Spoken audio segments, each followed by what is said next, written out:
ভুয়া work visa প্রদানকারীদের থেকে প্রবাসীদের সতর্ক থাকার আহ্বান জানালো সংযুক্ত আরব আমিরাতের পুলিশ।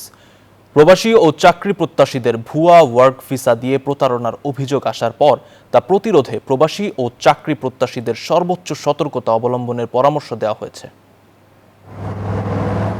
জীবিকার তাগিদে বাংলাদেশ ছাড়াও বিশ্বের বিভিন্ন দেশ থেকে প্রতি বছরই মধ্যপ্রাচ্যের দেশ সংযুক্ত আরব আমিরাতে পাড়ি জমান বহু মানুষ। এ সময় দালালের খপ্পরে পড়ে নিঃস্ব হওয়ার নজির রয়েছে বহু।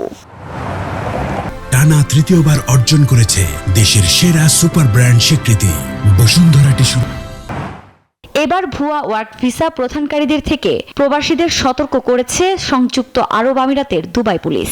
দুবাইয়ের অ্যান্টি ফ্রড সেন্টার জানিয়েছে, প্রতারক চক্রগুলো চাকরি ও ভিসা স্পন্সরশিপের মিথ্যা আশ্বাস দিয়ে চাকরি প্রত্যাশীদের লক্ষ্যবস্তু বানাচ্ছে, যেগুলোর কোনো আইনি ভিত্তি নেই। তাই অগ্রিম অর্থ প্রদান থেকে বিরত থাকার আহ্বান জানিয়েছে পুলিশ।